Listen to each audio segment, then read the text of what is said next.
This week in our collective heads, wanna put an old rumor to bed. Stereotype that you've all heard, how we're all just angry video game nerds. Most of us have actual jobs, kids and families and cats and dogs, yeah. This week in our collective heads, this week in our collective heads. Welcome to This Week in Our Collective Heads. Just making sure sound works, as I'm always paranoid about that. Yeah. But welcome to the gaming news that we do, and we give you every single week, because that's what you're here for. Indeed. Gaming news, other geeky stuff too. Mostly gaming news. And I am Kevin. This is Patrick. He's Yeah. not introducing himself because he's obsessed with tech and doing things right and letting people hear us. I'm obsessed with giving people the best content that I can give them. Okay. That's my obsession. That is a noble pursuit. That's what I want. I'll give you that. I want every single time you come here to go, man, that was the best show that I've ever seen. You know what else is a noble pursuit? that? Is Prompto's mission to just be awesome and just kind of hang with the big guys. Yeah. Final Fantasy 15. This is my my thing that I'm playing right now, and, Yeah. and it's pretty wonderful. I like it a lot. I'm loving Final Fantasy 15. I'm playing that in Dragon Builders, Dragon Quest Builders. Yes. But Final Fantasy 15 is there were a few things that I wasn't liking, but then Well, I realized, okay, if you change these, it wouldn't be a Final Fantasy game. Yeah. So like the driving. Oh, I don't mind the driving at all. See, at first I was like, I don't like it because I want to veer around. I want to do, and I'm like, no, that wouldn't be Yeah. Final Fantasy for driving. I should be driving on a road. But the important thing is, and this is one of the things that I'm dealing with now as, you know, a grown up or whatever, is that I can set that up, turn my soundtrack on, which is maybe my favorite part of that game, is that I get to Soundtrack? listen to Final Fantasy VIII music while I'm playing Final Fantasy 15. Yeah. And so I set that up, and then I go cycle laundry or go to the bathroom or Sure. whatever, and come back, and yeah, that's pretty wonderful. It is pretty awesome. But that is not what you're here for. You're here for the game. Well, I don't know. That's going to be a thing that we're going to do, is we're going to kind of discuss things that we're playing and let you know what we're playing, so you can tell us what you're playing. Yeah. But we are going to go ahead and start with the backwards compatible games, As we which is do what every single week. Yeah. Yep. Because they have been really fantastic about that, and I think I think it's been months since we had a week where there were no new backwards compatible games. Yeah. That was a thing that they put out, and they said, we're going to do this great thing for you, and the internet was really happy, really excited, and they have followed up on that. They've continued really to have, follow yeah. up on that, and I'd really appreciate that. I'm impressed that usually at least one of the games a week, hopefully, is actually decent. It's actually something that would go, okay, that's Yeah. okay, as opposed to just like a bunch of old Atari games or something. So first up, we got Shadowrun. And Shadowrun, long-standing franchise that I have not played, but this game actually looks pretty cool. I didn't know about it, I'll be honest. Shadowrun for 360, but it looks kind of fun. I mean, Man, as a sniper, that would be so annoying to shoot somebody and have somebody come then by and be like, just nope, screw you. immediately. My buddy is just fine. Oh, that was a good headshot. Yeah.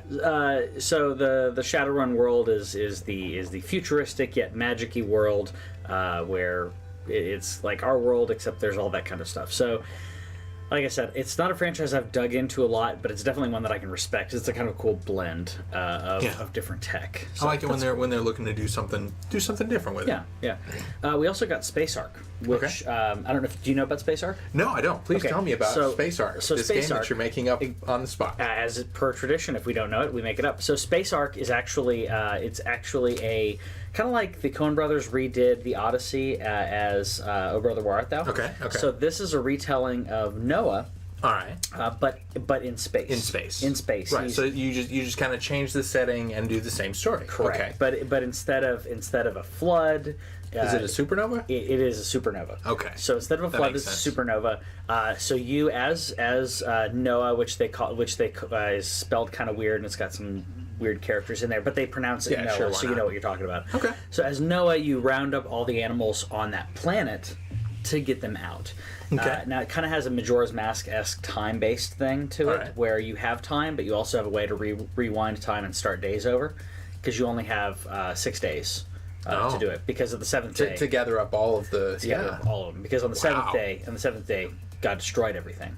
So 6 days leading. That's creation. Yeah. Noah worked on the ark for 150 years. Yeah, I know, but not in this. Not in this one. 6 days. Nope, 6 days. 6 days. That's the fake game that we did. All right. So the next one we have is Shodas Shogi, which is it's kind of a misnomer because it's actually about a group of people who are kind of like shoguns, and they're called the Shogir. And this is a story of Nanfuru, who is the shortest Shogir. Okay. But he has a speech impediment. You'll notice speech impediments pop up in my things a lot. And so he is the shortest Shogir, and he's looking to gain the respect of these great warriors because they're like, we're bigger and taller and stronger than you. You can't even speak right, and everybody laughs at him. Yeah. And so he just goes out and he takes on those Shogir, and he lets them know that he can do everything they can do. Yeah. And so you start out and you are frankly underpowered. You have some disadvantages, but what it allows you to do is, like, if you go through the main quest, which is what all of the other Shogirs are doing, then at the end of the game you're still going to be underpowered. You're probably going to lose. But what you have the ability to do is at night you can go out and train and do these little side quests to get other abilities and level up your stuff, basically. While everyone else is being lazy and sleeping. Sleeping or drinking or partying or whatever it is that Shogirs do. Yeah. So you go through and you gain their respect, and it can be beaten if you just do the main quest, but it's really hard. It's like Ninja Gaiden 2 hard. Okay. It's ridiculous. So rewards grinding. Yeah. And I like it because it has an element of the underdog without being too cheesy about it. I appreciate that. Yeah, you should like it because you just made it up. Exactly. Yeah. That's a game I would play. So those are the backwards compatible games, the ones that we know and ones that we don't. But on to games that we do know, which I was pretty happy about. Red Faction is coming to PS4 this week. Yes. Now this is Red Faction. It's not Guerrilla Warfare. Yeah. Which kind of made me upset because I thought it was going to be Guerrilla Warfare. Red Faction Guerrilla is so good. Yeah, it is. Like it's pretty wonderful. But this does have the same. You take your sledgehammer and you just wreck everything. And it's wonderful. So Red Faction, for those of you who don't know, is set. Red refers to the red planet Mars, and so you're going on Mars and you're exploring and you get to take your sledgehammer and just destroy buildings and cars and people and you get to destroy all kinds of stuff, and it's really, really fun. And if you do play this one and then play the second one. Your character here is actually the brother of the character that you play in the second one. Correct. So yeah, it's an earlier 360 game, so it's not as good looking as some of the other ones. But it's a PS4. It's not a remaster, really, though. I mean, well, is it? I don't think so. I mean, I didn't see it labeled as remaster. Yeah, because if it's remastered, they'll say that. But if it's just updated, like a lot of times they'll give. Man, that is not a pretty game. No, it's not pretty. It's not. It's But yeah, see, it looks early 360s. What that looks like. Okay, so I hadn't actually played this particular Red Faction. Neither had I. This does not look like it has any of the fun stuff that, like, if this is what they're highlighting. Okay, no, so there's destructible destruction. environment. Yeah. Okay, but like the main thing that I enjoyed was just going through and like there are missions on Red Faction Guerrilla where you're supposed to like destroy a building with just your hammer in like 30 seconds, and like those are so fun. I loved that. I liked it. I liked being able to, when you're infiltrating a base, when it's specific missions where like, all right, well, you need to infiltrate this and take this, and like, okay, so I sneak into the base. Yeah. And then I find, okay, it's in this building, and I take a sledgehammer and I just make my own door. And sometimes hitting someone in the process. Yeah. Or if I don't and I see them, I finish that door really quick and then smash them with a hammer, which I think is really fun. And the hammer actually being a viable melee weapon as well as being able to destroy environments is really cool. That's one of my favorite games. I would like that to come to PS4 next. Yeah, if they brought out that one, that would be a lot of fun. And really fun. It might have trophies. I wasn't actually able to find any information on that. Yeah. But yeah, Fun game. It would be fun. I wouldn't mind it backwards compatible either. I mean, it's on 360, so they could have it backwards compatible. Yeah, why not? Next we have Xbox getting Abzu, which I played, and it has the creative director. The creative director of this game was the art director for the game Journey, which is a really, really spectacular game. This is not. It's not a challenging game. It's one of the most relaxing games I've ever played. Yeah. And this wasn't supposed to come to Xbox. This was just a PlayStation game. It was a time exclusive or something. I had never. I mean, there were some assumptions there, but yeah, I was completely unaware this was coming to Xbox, and so I encourage you to go check it out. You can go explore stuff and run around in the atmosphere. It's also really fun. There's these little safe spots where you can like just kind of perch on top of a little statue underwater, and whenever you sit there, it basically goes into like a screensaver type mode, and the camera will move around to different fish and tell you the name of them, and like sometimes you get to like watch the sharks eat something. That's like cool. There's a trophy for that, so there's probably an achievement. But like the motion of the underwater creatures is really amazing. Does it have a timer? Because you're in scuba gear, so do you have a timer? No, being down there. Okay, you don't even have a tank. Okay, if you'll cool. notice, like cool. if you look at the character that you're playing, you're just I didn't notice. Yeah, you'll be fine. You'll be fine. You just exist. Well, he's got that contraption on this face that I'm sure takes turns water into to oxygen. Yeah, sure. That's what helmets do. Yeah. Speaking of that, there and this slight tangent, but there was someone who put up they put up like a Kickstarter and some other things about this mask that you could breathe, kind of like Phantom Menace, where it's a mask that you could have on you, except it's bigger. And what it'll do is it'll convert the oxygen in the water, to be oxygen you can breathe. Okay. The problem is the amount of energy needed to do that, as well as the amount of oxygen in the water, and how much water you'd have to do to take it's not as efficient as gills. You would have to, well, we need more oxygen than fish need. We need considerably. Mammals need tons of oxygen to keep us warm. Yeah. So that's why if you look at like mammals, obviously in the sea, that's why if you look at anything warm blooded in the sea is a mammal, because it needs that. Anything cold blooded isn't. So basically, I'm going to get it slightly wrong, but I think it's a few gallons of water per breath that you're going to need to convert from water into oxygen. So the amount of energy to do that, let alone the amount of water that you're going to be. But what if you did it as a propulsion as well? Because if you're cycling through that much water, then you can push it out. Yeah. Yeah, but then think about how much water you're going to be. No, I don't have to think about it. Destroying. Engineers will think about it. No. Think about how much water you're going to be destroying. I have no idea how that chemical process works. Abzu coming to on Xbox now. So yeah, check that out. And then the last one that we have is Excite Bike 64 on Wii U, which this game is.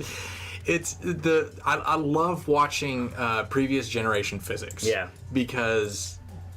Yeah, this is the only footage I could grab. So bandicam.com, don't know what it is, but it's the only footage I could find, and I needed to get it to you. Yeah. So I've actually been playing Liberty City Stories on my Vita, and a continuation of what we're playing, and I had forgotten how GTA 3 physics are so wonky and so bad. Like you just watch the bike go over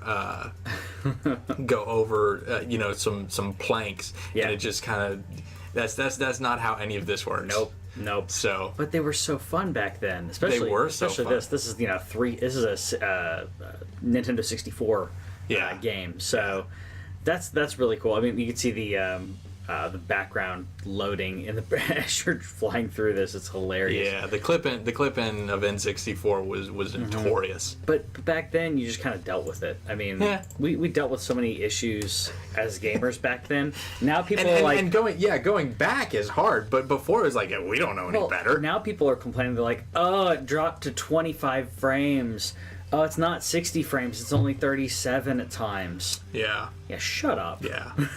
Okay, if it drops to single okay. digits, Okay. which I want to talk about The Last Guardian here. Yeah. If it drops to single digits, I completely get it. I was watching a few test streams. There were people saying that it dropped to The Last Guardian was dropping to single digits. Yeah. On the regular PS4, but the PS4 Pro was doing okay. And they said that the frame rate did dip noticeably even on Pro, and so playing on a regular PlayStation 4 was just not great. Which I've talked about this a lot in the past. Between 24 and 30 frames a second for a third-person adventure game, it's not going to be bad at all. It actually looks really cool. Looks more cinematic to do it that way. Okay. So that's fine. I did see in the benchmark test videos that I did see, which I didn't want to put on here because I don't want to take anybody's property, but I saw the PS4 drop a little bit under 20. I'm sure it may have dropped further than that in some other testing, but that's going to be hard to deal with if you're trying to time certain things. It's not as bad as a first-person shooter. First-person shooter. You need to have that, and the frame rate also needs to be locked. First-person shooters, fighting games, all of that frame rate has to be completely locked. Lock it at 30. Lock it wherever you need to lock it. The disappointing to me is that this game was developed as a launch game for the PS3, and they've been so.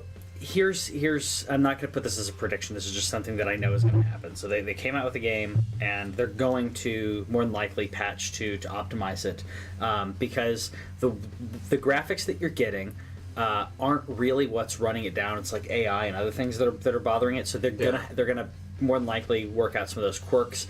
From what I've heard, a lot of people are really enjoying the game, though. It's short, but it's like Ico and Shadow. I mean, some of the same things. Like at the beginning of the hour, we're talking about Final Fantasy, and like there's some things that I don't like.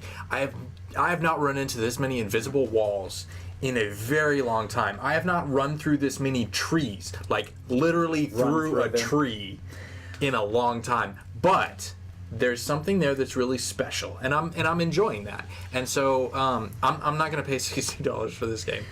No, but I do intend to play it. Yeah, I do as well. I'll probably end up picking it up. I would like to be playing it right now.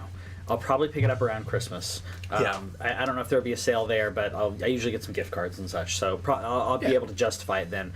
But we'll need to cover it for Game of the Year. We do need to cover it for Game of the Year. I think that it'll probably be in that discussion. We also have to cover VR games for Game of the Year, so one of us needs to give it. I'm just joking. If that happens, that'll be great. But no, I do want to support them as much as I'm like, I don't want to pay $60. I do want to support them, though, because every game that this company's come out with, I think has been marvelous. I think it's one of those games that you can show people and say, see, this is art. Ico, Shadow of the Colossus, they're amazing games. And if you know what you're getting into, I think Last Guardian would probably be fun. But you just have to know you're getting into that. Yeah. So continuing with the PlayStation, the PS4 has now exceeded 50 million. The which PS4 I predicted. Pro included has exceeded 50 million. Okay. You're going to win by the end of the year. Yeah. I know. Yeah. You're going to get that point. But yeah, the PS4 numbers have jumped up to 50 million. Yeah, including the regular, Slim, and Pro, they've exceeded 50 million.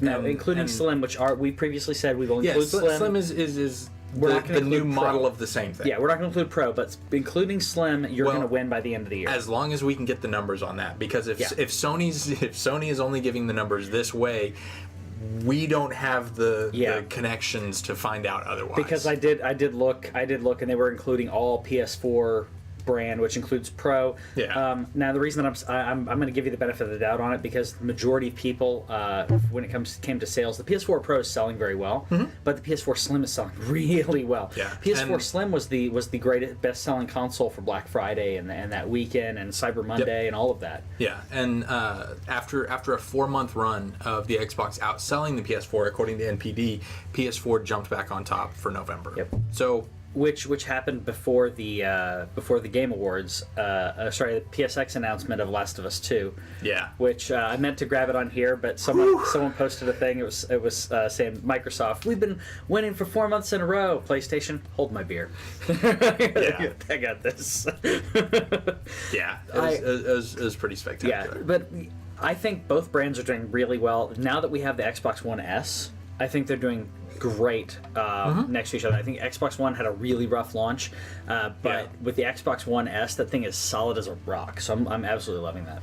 And I think that Phil Spencer has really done a great job of just they did a lot of flip-flopping and trying to adjust and react and change their stuff, but it seemed like they were just trying to react to what was happening on the other side and react to internet haters, which is not going to work out well. Yeah. But Spencer took over shortly after the launch, and he's done great. He's been doing amazing. That guy's great. So I like him. Very happy. So yeah.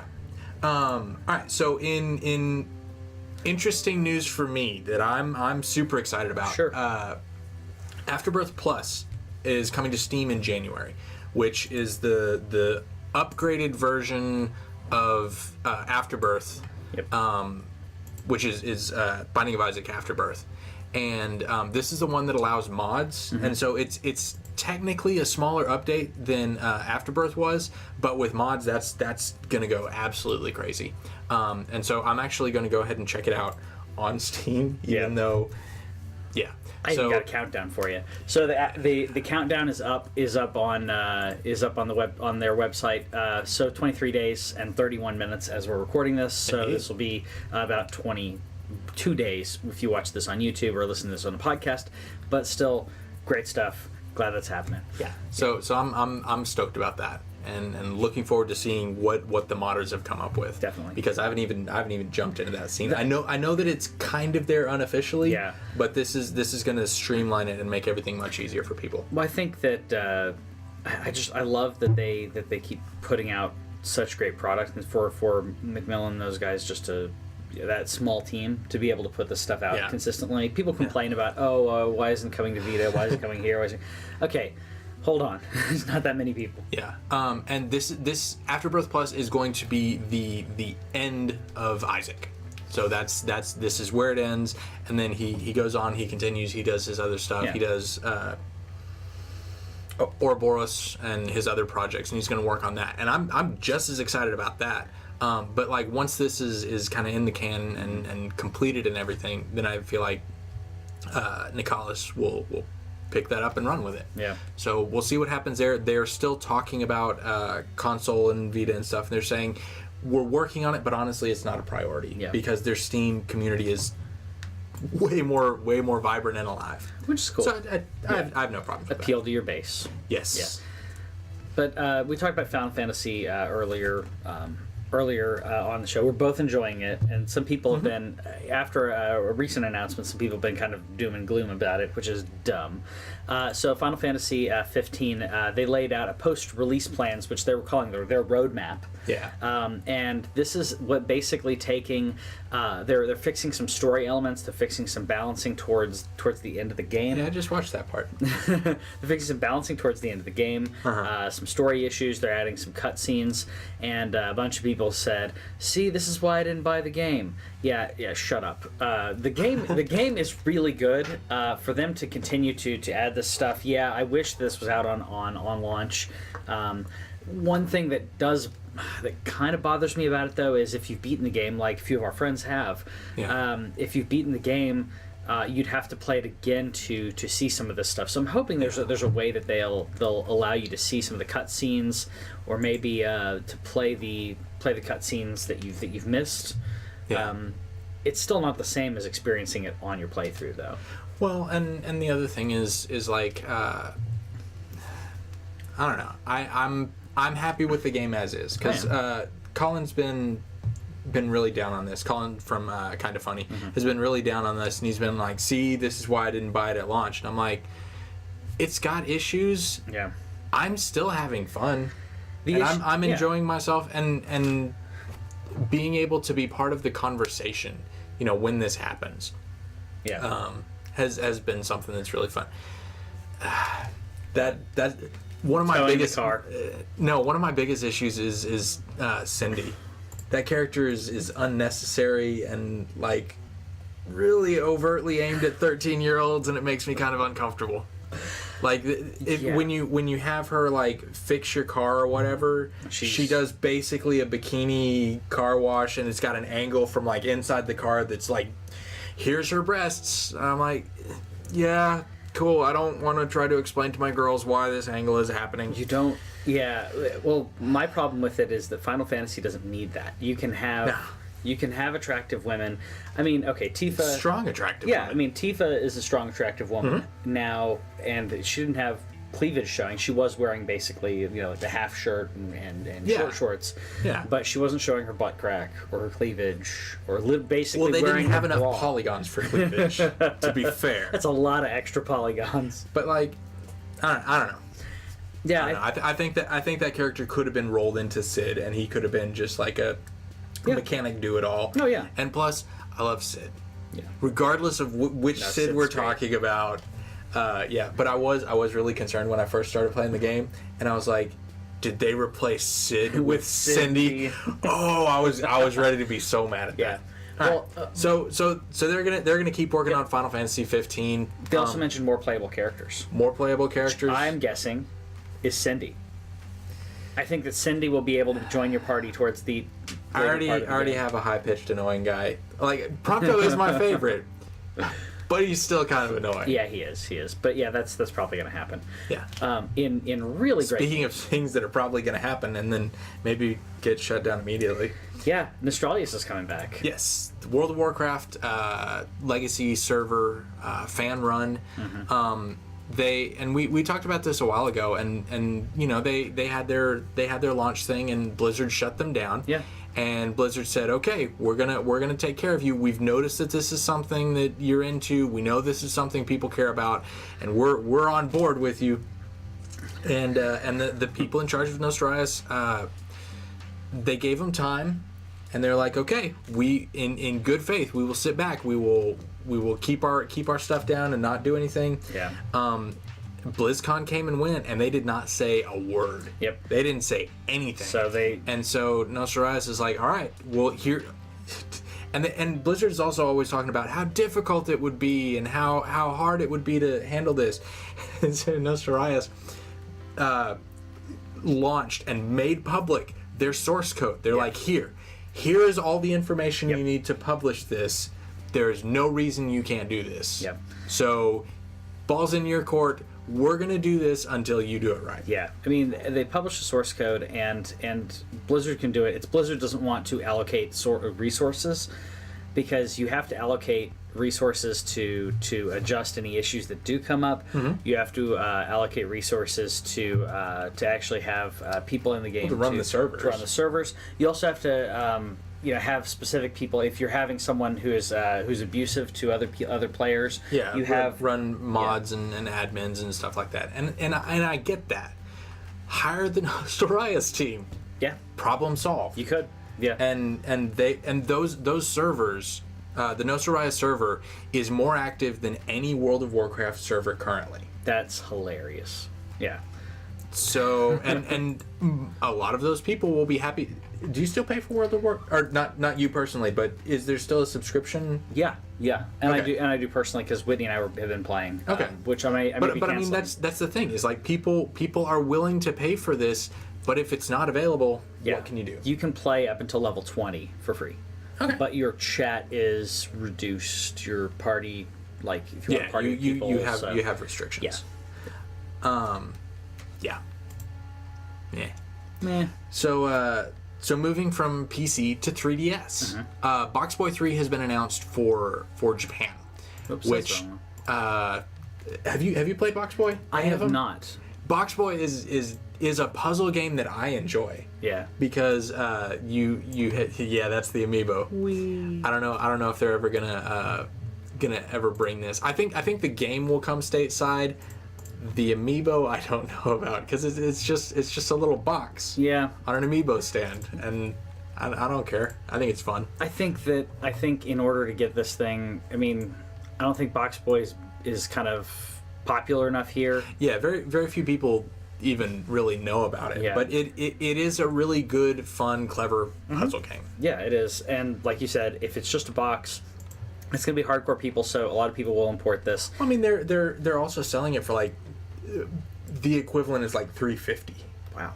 Because it doesn't cost much to make a box. That's true. It is and tiny. and the NFC chip and done. Yeah, that's true. So well, I would think that they would want to keep the price about the same just to keep the value the same.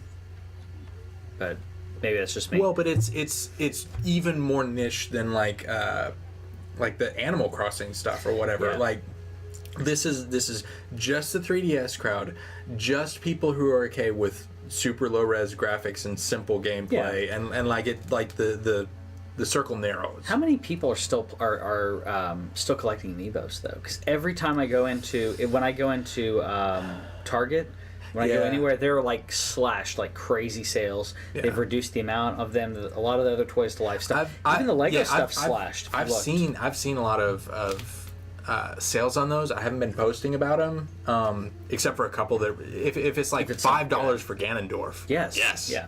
Because I want that. If basically if you see a sale on Amiibo, it's because it's one I want for Christmas. So if you want to buy me a present for Christmas, you can just look at the Twitter feed. Yeah, exactly. I think that it's interesting to me because a lot of the Toys to Life stuff is we're seeing that die off. Which was a very, very, very early prediction for me. I'm not gonna take credit for that because I think everyone thought it was going to happen. I said by the end of 2017. It's also really hard to like quantify what is dead. Well, I said by the end of 2017 because the Vita is the dead. Vita is dead. But people who have it are still loving it. The Wii U is dead. Still playing it. Still buying. Yeah. But it's still a great console. It's still dead. Yeah. Disney Infinity's dead. That's a lot more dead. Well, they're no longer making any. They're no longer making the physical product. No, anymore. that is all dead. The others are mostly dead. Well, the difference between mostly dead and all dead. Yeah, but can you go into a Target or Best Buy and buy PS Vita games? No, why would you? It's digital. That's like saying, can you go because that's a physical product. It's a physical product. Yes, but I don't know why anybody bought physical games for Vita in the first place. You just buy the proprietary card. Yeah, that's the reason people didn't. That's the reason it's expensive as crap. But Vita games do not go on sale. They don't. No, they don't. You're right. Like digitally, yeah, you can pick up a bunch of stuff. Yeah.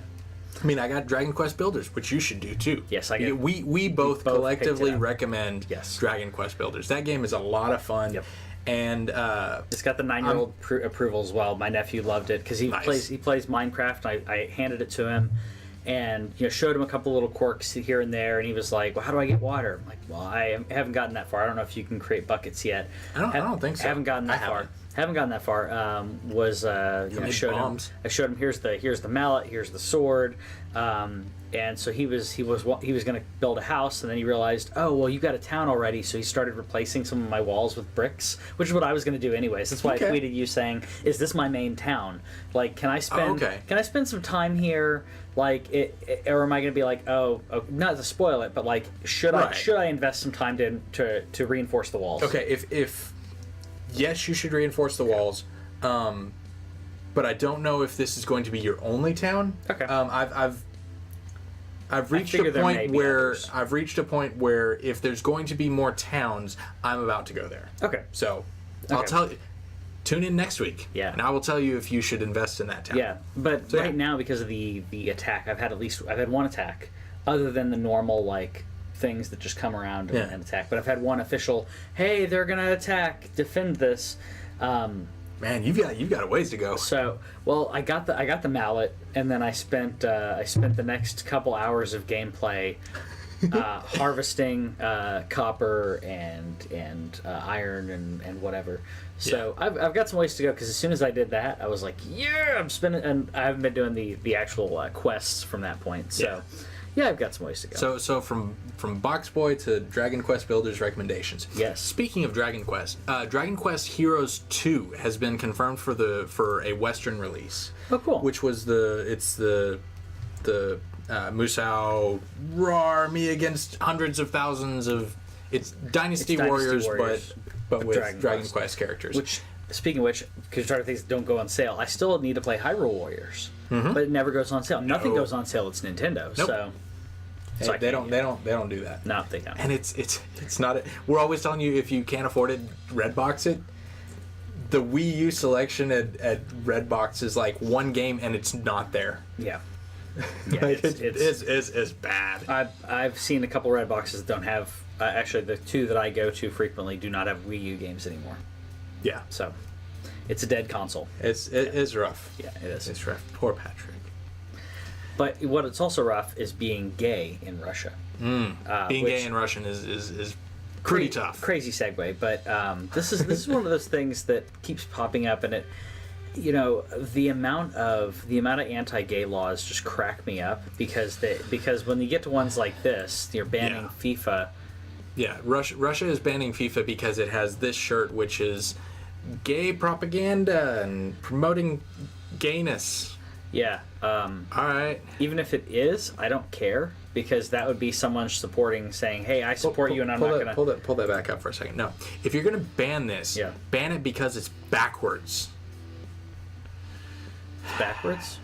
Yeah. Red, orange, yellow, green, blue, indigo, violet. Oh. Goes the other Yes, way. Yes. Well, maybe it's because you're looking at them from behind. Then why are the letters forward? Well, you're not reading that part. If I It's a want gay- it's a to, if gay I want to joke. disprove It's a your gay theory. Yeah. Yeah. I got it. was a I was bad- gonna leave it and just try to get through without it being noticed, but no, you just had to. Nope, I had to make make sure I got it. I had to make sure. No, it cracks me up though, because I'm like, okay, first of all, it's not even if it was, which it's not, but even if it was some type of support. It's not promoting saying, "Hey, everyone be gay now." Like, that's not how it works. Even gay people would be like, "No, Well, I mean, no, don't do and, that." and the other thing about it is, just like I just tried to shove his gay joke into context. Sure. By drawing attention to it, you're turning it into way more than it was. Yeah, And so if you just leave it alone, let people do stuff. yeah.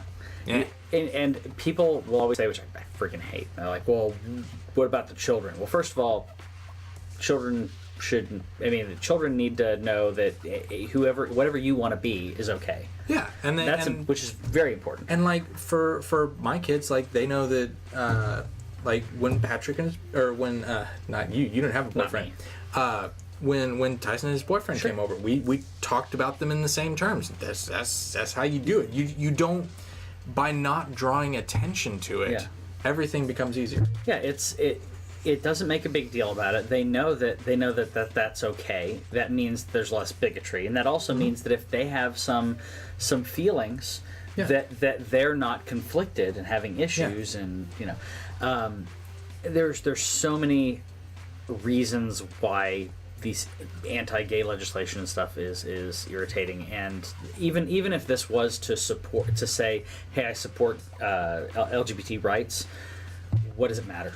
Yeah. Does it matter? And if a kid is playing FIFA and they see a rainbow shirt, they're not going to associate it and go Yeah. and say anything unless you, as a parent or as a society, are saying rainbows are gay. So And rainbows are evil. we don't Rainbows are often cool. congratulate EA and FIFA specifically, but well done EA and FIFA. Yeah.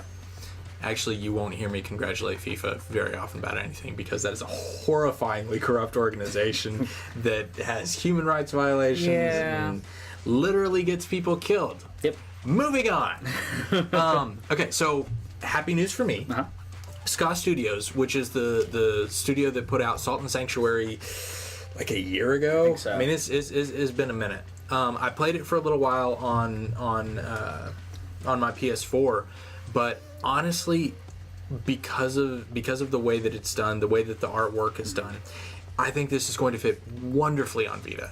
And they said that it was cross-buy, and this was back when I believed everybody who said that. Yeah. So you purchased it. So didn't you? I bought it day one. Which means that you're going to get it, which is great. Yeah, and so we now have. They say that they believe now that it's going to be released in the first quarter of 2017, and that makes me happy. Yeah. Because I play so many games on my Vita, but like That's your main outlet. every once in a while one comes along that I just know I'm going to sink so many hours into it. So I beat the first 2-3 bosses on PS4, and then I was like, all right, I'm gonna set this down and I'm gonna come back to it later. So I'm really looking forward to that. And I also appreciate companies that keep talking about, hey, this is what we're doing. It's not imminent, but it's coming. We're still working on it. We're still aware of you people. Yeah, I like the cross-buy. I wish the Dragon Builders was cross-buy. That was a really irritating thing for me because I bought it on Vita. And I'm mostly because of the amount of console games that the wife and I have been playing. To say, okay, well, if she's playing a game or if she's watching Grey's Anatomy, then you have something decent size to play. But I wish that it was on PS4 because I wouldn't mind playing that on PS4. It's a pretty cartoony game. I wish that it was cross-buy so that I could play like my game on the Vita because the saving system is kind of weird. And so I would like to be able to play my game on Vita and then have the girls play their game on the PS4. So, that would be cool. I don't know. Oh well. Square. We got some interesting news from Nintendo. Are you good at hacking? Because if you could make lots of money. You could. Mod community, hacking community, when it comes to consoles, has been a thing for forever. And usually that is done specifically to create an exploit, to be able to create to either load new firmware or something to be able to play pirated games is usually the intent of that. And basically Nintendo's going to has announced if you can help out with any of the following activities, if you can help preventing any of these either by hacking or just finding someone who's doing so, they're going to reward you. So piracy, game application dumping, or copied game application execution, which is what I was referring to. That's the biggest one. The other one being cheating. So game application modification or save data modification. That's because the 3DS uses a SD card. So you could take the SD card out, pop it in your PC, and if someone had a program that lets you edit the save file. Simple enough. I mean, if you could hack it. So if you could do that. Okay, so they're saying that they will offer $300 up to $20,000 for people who give them information on whatever. I get the piracy one. I get the cheating multiplayer stuff. Honestly, the rest of it, I don't know why I care. I'm supposed to care. Well, the rest of it was garbage, and so I didn't include it. The last bit on here is dissemination of inappropriate content to children. The reason for that is that Nintendo is so family oriented that unless the game specifically is targeted towards adults, which most of 3DS games are not, but if they are, that they don't want anything in there to slip through the radar. So I can agree with that. Okay, if the kid can figure out how to put that stuff on, they're probably old enough to see it. That's true. So anyway, but we wanted you to be aware of a potential income opportunity. Of course. And another potential opportunity is if you want to, if you feel like you want to, give to cancer research. There's a lot of people raising money, this time of year for different reasons. And you like Hitman, you can buy the Hitman Holiday DLC, and your money will go to charity. So your money goes to World Cancer Research Fund. So this is further proof that Patrick doesn't read the links I send him. It's free. Yeah. There's no money being exchanged. Oh, it's free? Yeah. Well, that's even better. They're doing it free, and then when people download it, then they're donating money that would be sent. I missed the free part. It's the first word I read in the sentence. Stuff. Sentences, I don't care about structure. Okay, so even better then, because then you can just... So, hold on. So, if you don't have the game, I wonder if you can still download it. I don't know. You go ahead and vamp for a second. I want to check. Okay. So, the World Cancer Research Fund is what's being given to, and then they're also promoting it as, hey, take the money that you would have spent on our game and give it to them. That's the part where I was confused. Yeah. So there's all that going down, and so Hitman is also released. this was something that I missed when it first came out, but on top of the actual season, because there's season 1 has completed. They're ramping up for season 2 and everything, but one of the things that they added in there after the first season is basically a random target. And so in missions that you've already played, scenarios that you've already tried out, what it allows you to do is you can go into the mission and be like, and it'll be like, okay, you got to kill the cook, and that's not been a mission before. And so that might be really easy, or it might be really hard, because they might just stay in a populated area for, random lengths of time. But one of the most fun things that you can do with Hitman is you really get way deep on the scenarios, and like you get to the point where it's like a Majora's Mask thing. Like you know where everybody's going to be, you know where people are going to be, certain paths they go through. And so like you get to know this scenario really intimately. And so I think that's kind of a fun way to keep it interesting, to keep people playing, and keep it fun and different. Yeah, it's coming out next week, so it's not available for me to search yet. I was trying to find out if you could download it. If you could set it to download to put in your cart on the online store, even if you don't have the game. Even if you don't have the game, it should be. Yeah, I would think, because DLC is in a separate like category. It's not an underlying thing, so you don't have to have the. Yeah, I just wasn't sure. Some of them are, they have launched applications through the game itself, but usually they link to the store anyways. I say always. I've never seen, like, because even if you're trying to buy like Overwatch loot boxes or Rocket League cards, like it'll always kick you back to the store. Yeah. The mods don't. Yeah. So can you close that? It's loud. Yeah. But sorry, trying to make sure the audio is good. Yeah. So speaking of DLC, we're also getting on Tuesday. We're going to find out about the Overwatch Christmas DLC for this year, and I believe that Torbjorn is going to be Santa Claus. Oh, you think? I think that's the Santa Claus thing we're getting, because Reinhardt was really heavy in last one, and he's the one that looks most like Father Christmas. But I think that you could do a lot of fun things with like Torbjorn's hook and stuff. Like I think that could be a lot of fun. So that's who I'm predicting will be that. I also predict skimpy Santa Christmas bikinis. I don't think so. You don't think? No. So we'll see next week. We'll let you know who was right. You don't think Diva will show up? No, because they haven't done skimpy anything, and like if you get through Halloween, that's true, without skimpy outfits, Halloween, they're not coming. That is so true. So that is so true. Yeah. And Mercy did get an outfit. Yep. So we do have we always have DeviantArt for that, if that's what you're up to. Yeah, DeviantArt is. Yep. That's not for kids.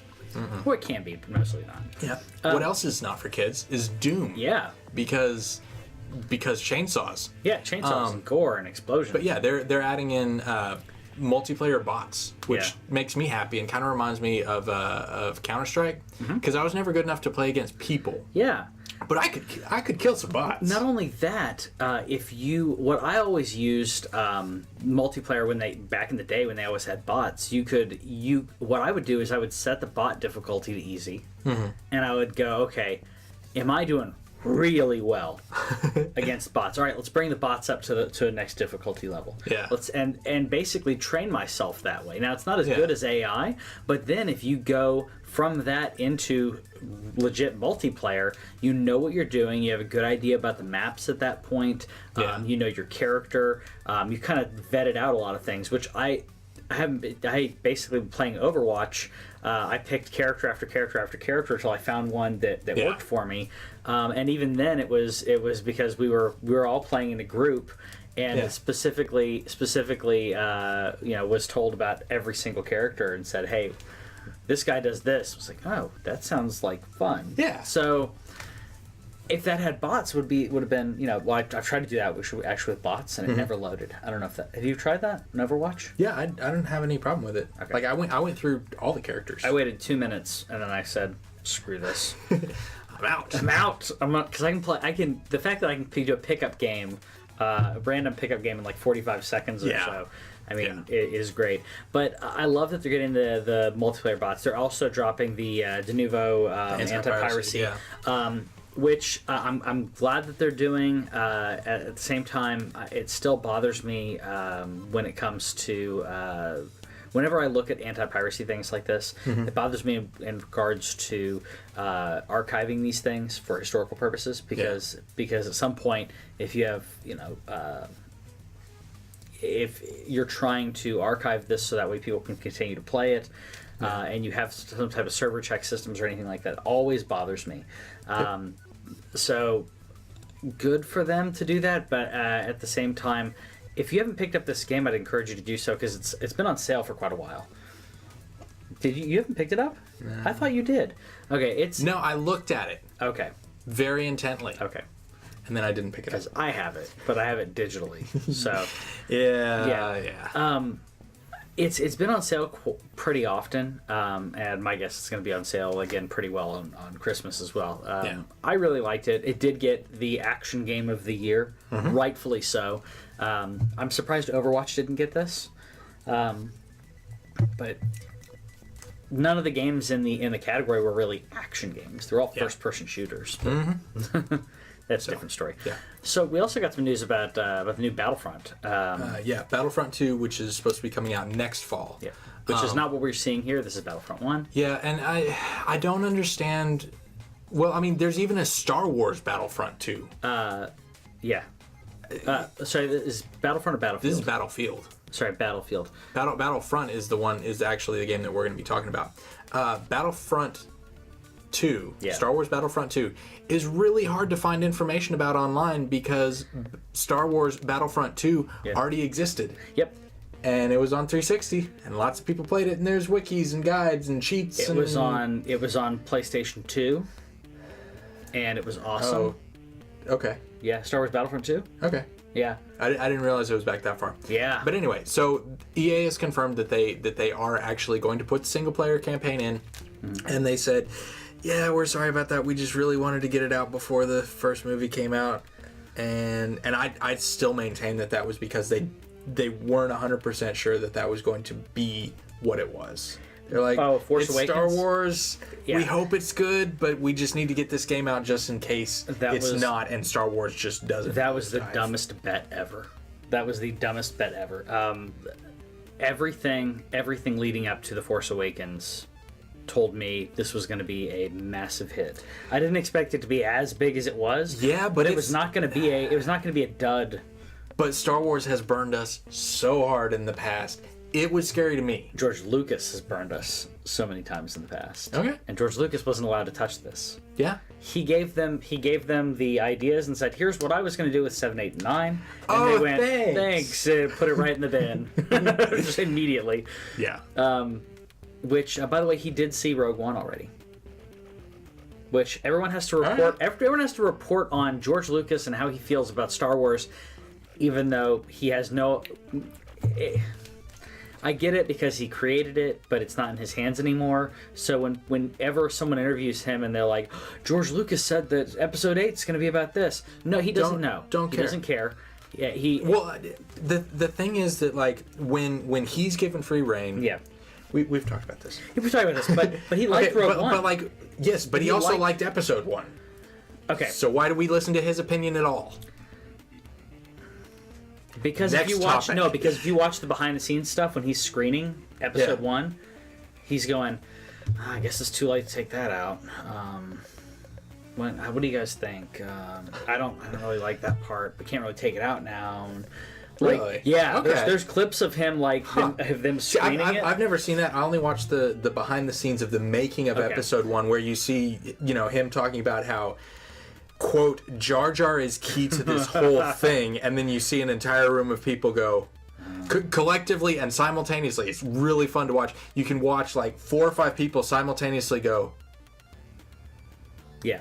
Yeah. just leaning back in their seats and very uncomfortable. I'd encourage you guys, if you haven't already, to watch the Red Letter Media reviews of the Phantom Menace, because actually clip is in there. Okay. Clip is in that Okay. one. There's a couple clips in the other ones as well. All right. But there are clips of him. There's a handful of clips of that you could kind of look and go, okay, he's on camera, but he's basically admitting he didn't like what he just saw. That's the biggest one, is him saying, "Oh, it's what do you guys think? It's too late to take it out. I don't like it." Yeah. Yeah. So he did enjoy it, which, you know, some people care and they want his blessing on it. I think it's going to be good anyways. So if you guys didn't see my video, we got leaked plans about, or there were leaked details about the Star Wars Rogue One sequel. So check that video. Fun out. video. People are loving it online. Anyways. So China passed a law regarding loot boxes, gambling odds, and games. Yes, which I think is great. I would love to see this come stateside, because basically what they said is China says that if there's an element of randomness in an item that can be purchased in game, then you have to reveal the statistics and the odds of getting like in Overwatch. Mm-hmm.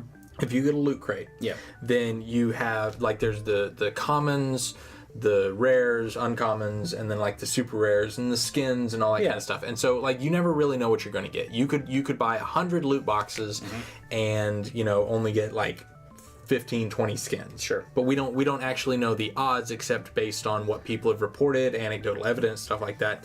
And China is saying, look, if you're going to charge people for something in game, we want you to tell them what their odds are of buying it.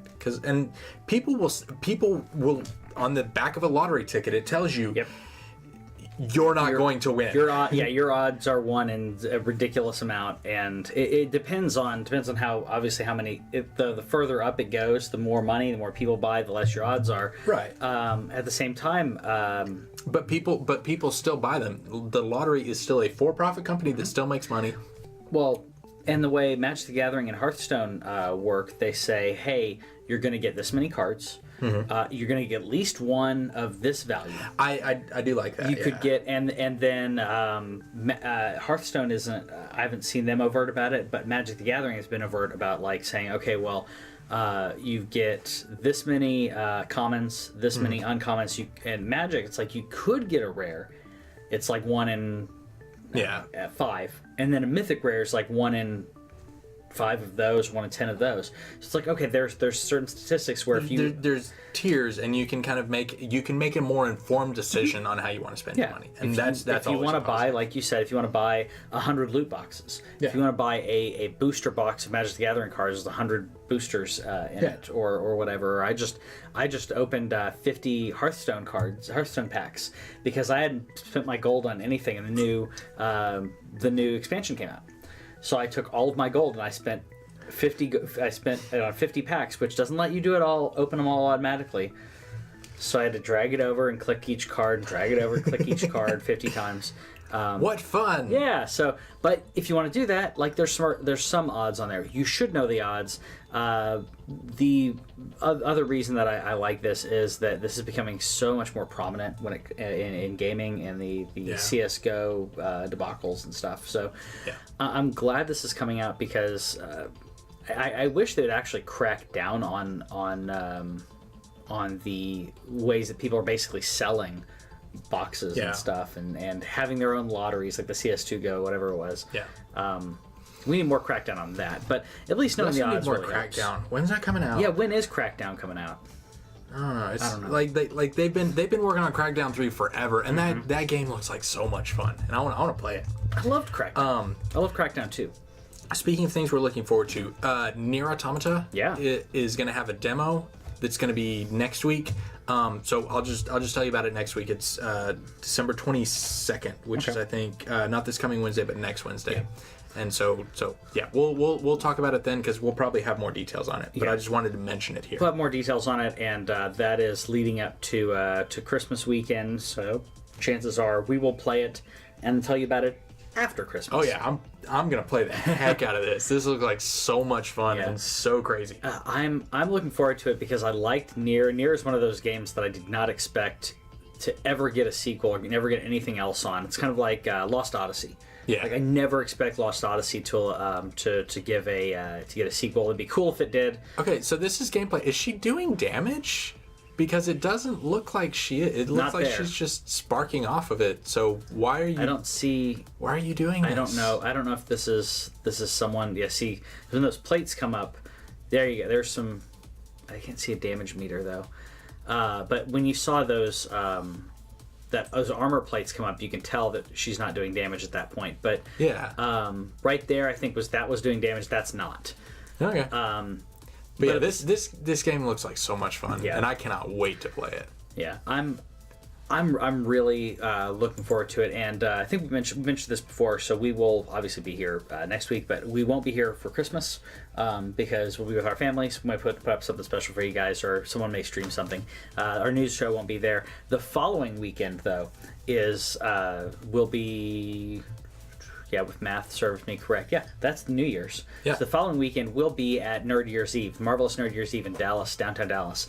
So if you guys are local to Dallas, you should go hang out with us. We're going to be there talking gaming and going around interviewing people and enjoying the convention. We're also going to be doing a bunch of interviews. At least I'm going to do a bunch of interviews on Thursday, and I'll be posting those throughout the weekend. So our show. We'll more than likely be doing. We'll probably be doing the show live and then driving down there is what I'm going to guess. Yeah, basically. I've tried to find out if there is how the Wi-Fi connection is there, so it's all shared Wi-Fi. Okay. So I don't want to do the show there. Yeah. So no. So we'll more than likely do. What we may do is we may have to do the show Saturday night. Okay. Because we'll get you a show. I want to make sure you guys know that we care about that and that we get you shows. But 2 weeks off would be crazy. At the same time, like developers and like the big websites, like everybody's off for that week. Yeah. So there honestly won't be enough news to fill out an entire show that week. That's true. So we'll get it to you. Yeah, we will. Because we care about you guys. So yeah, we got some really cool stuff on Mario Run though. Yeah, did you get to watch the? Yes, yeah, I did. So it was on Jimmy Fallon. Yep. And I hadn't realized this, but you are also not a fan of Jimmy Fallon. So I am. Let me put it this way: I like that he has fun with what he does. Uh-huh. I did not like him when he was on Saturday Night Live because, as Family Guy so poignantly put it, you think you can laugh in every skit that you're in just because Carol Burnett did. You're not half the man she was. And now, when I saw this, I was thinking, okay, whenever I see him do something, he's just fun. He's having fun. He's like a little kid. I actually am okay with that. There's a lot of YouTube stuff. Which this is from his YouTube channel. A lot of his YouTube clips are really good because he's just honestly enjoying himself. It's like what's the guy's name that does the carpool karaoke? And I can't believe I'm blanking on his name because I freaking love the guy. You know what I'm talking about? Vaguely. I only like karaoke when I'm drunk. I'm not drunk when that's. It's James Corden, who is on Doctor Who. Yeah. So he's the same way. I think he's a better interviewer though. But watching Plus, him, he's got a cooler accent. He does. But watching him honestly have fun while he's with these celebrities is great. And this was a great example of Jimmy really having fun as he's playing Mario Run, which is going to be the demo is going to be at Apple stores starting, I believe it's next week. The demo will be in Apple stores. No, it's out there now. Okay, yeah. I didn't. Okay. I was there a few days ago. It wasn't, so it's there now. But I mean, that's really cool. I mean, like I think you said, they don't really need more traffic, especially now, especially this time of year. In an Apple store, yeah. In an Apple store, you don't need any more people here. Around Christmas. So we would not encourage you to go to an Apple store and do that. Just watch this and know it's going to be great. I mean, right there, Miyamoto's loving it, and I didn't notice that Bill Trennan was there sitting right next to Miyamoto. Yep. So if he's there, why do you have is Reggie on stage? I love that. I love that if I talk to anybody who is in the gaming scene or has anyone who has or still has their finger on the pulse when it comes to gaming news. Yeah. Talked to some my buddy Frank about this. He used to work for GameStop for 12 years. He's a manager and everything. And I mentioned Reggie, and he said, "I hate that guy." I mean, it's he acts like a sleazy salesman. Yeah. And I would much rather have someone out there who, I mean, he's sitting there like smug, almost like he just did a magic trick for Jimmy Fallon here. Yeah. And that's just ridiculous. I don't need that in someone promoting. He's also really, really corporate. He's ridiculous. And nobody. Corporate, yeah. Okay, so like one of the reasons we love Shuhei Yoshida so much is that he loves games. Yes. I don't believe that man gives two craps about games. No, he just wants to sell things and numbers and yeah. And being part of I'm this is a different industry than other companies. Like you can as a Ford executive. Yeah. Yeah, you have a car, you know about cars, you drive cars, whatever. Yeah. This is an entertainment industry. If you didn't care about movies, yeah, you shouldn't be promoting movies. If you don't care about games, you shouldn't be trying to promote games. What Reggie cares about is games, but the brand. He cares about the brand. Yeah. Now this part I did like because I don't think that Jimmy knew this was going to happen. Okay. But sad puppy. A sad puppy. That controller. It's a sad puppy. Yeah, it is a sad puppy. But you know what?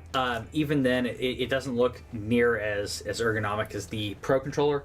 I've already said beforehand, I haven't even played the thing before, and I played the thing yet, and I'm looking at that saying, you're going to need the Pro controller. Yeah. Didn't you notice here, so he has extra Joy-Cons here. Now, some people were saying, I bet you'll be able to buy extras. I think you should be able to buy ones just in case something breaks. Yeah.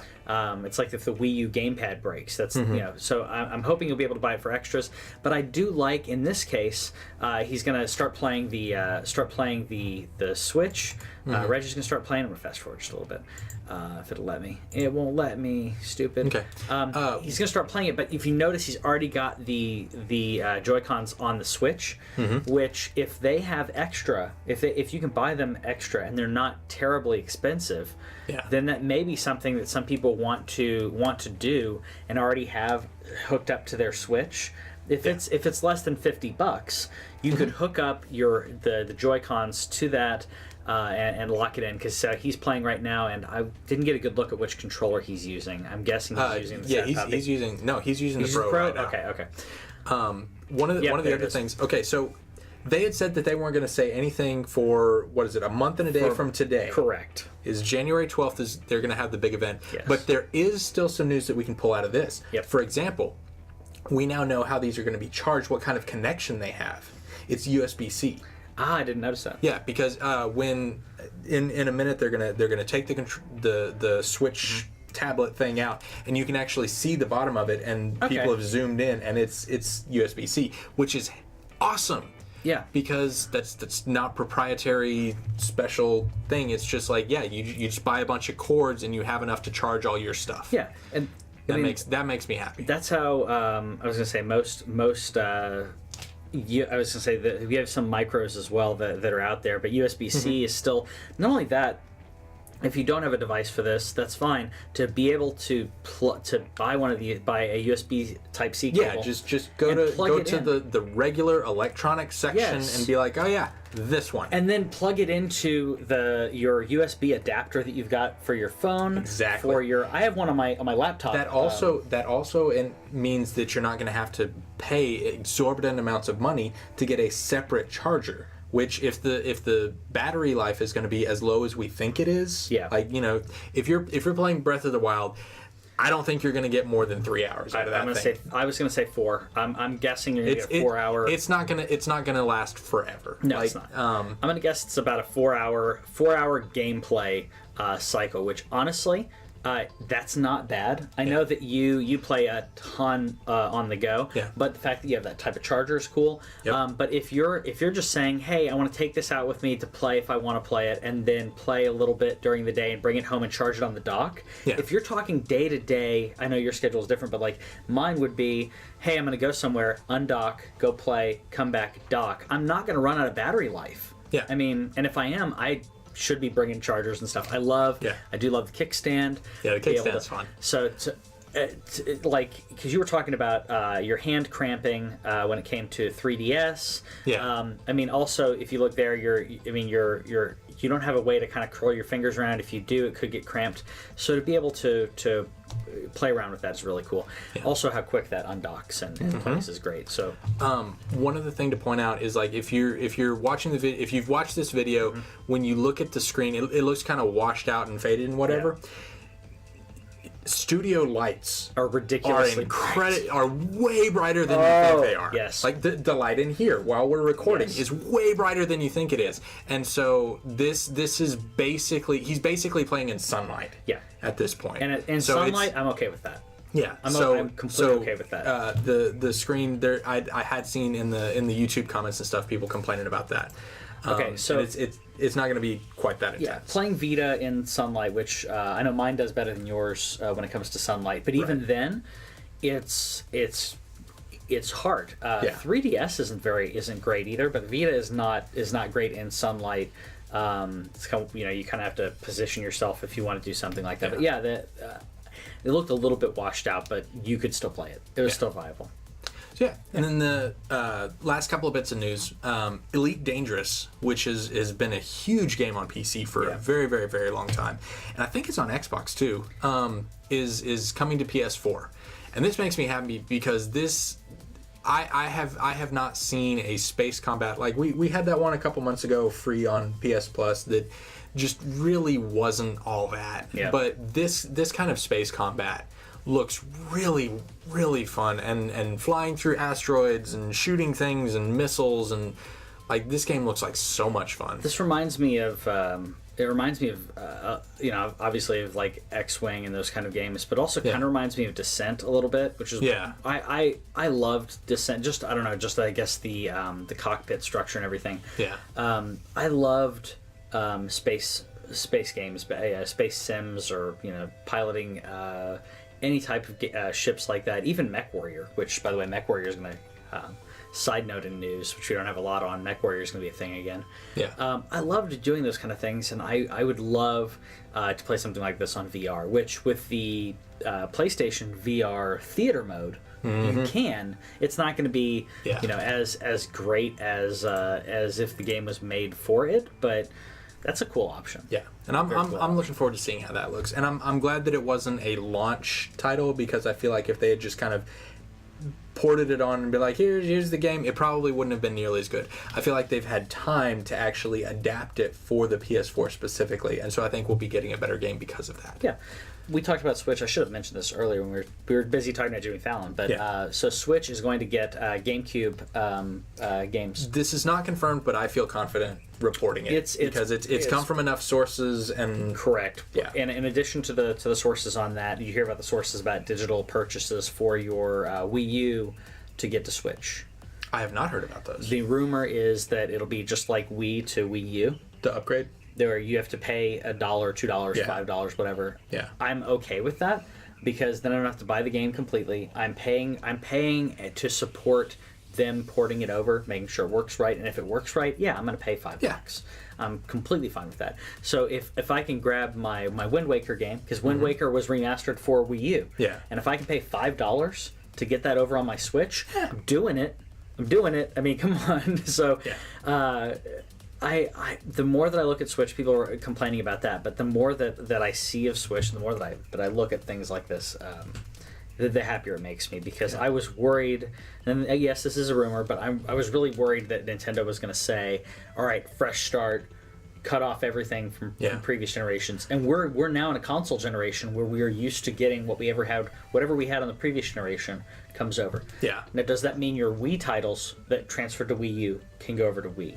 To Nintendo. I do not believe so. That I don't know. Because the Wii U dual boots as a Wii or Wii U. Yeah. So if you purchased a game and say this is a Wii game that digitally bought, I want to purchase it and upgrade it, it goes into the dual boot Wii system. Right. So my prediction on that is that original Wii titles are not going to convert over.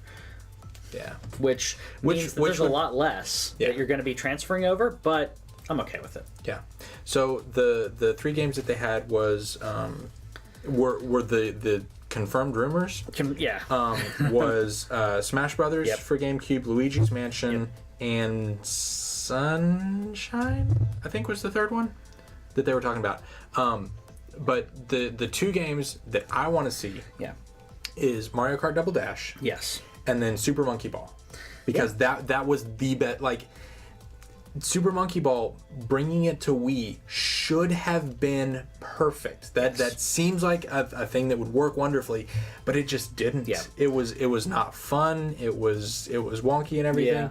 But to port it straight up, Super Monkey Ball on the GameCube is one of the dumbest, funnest things ever.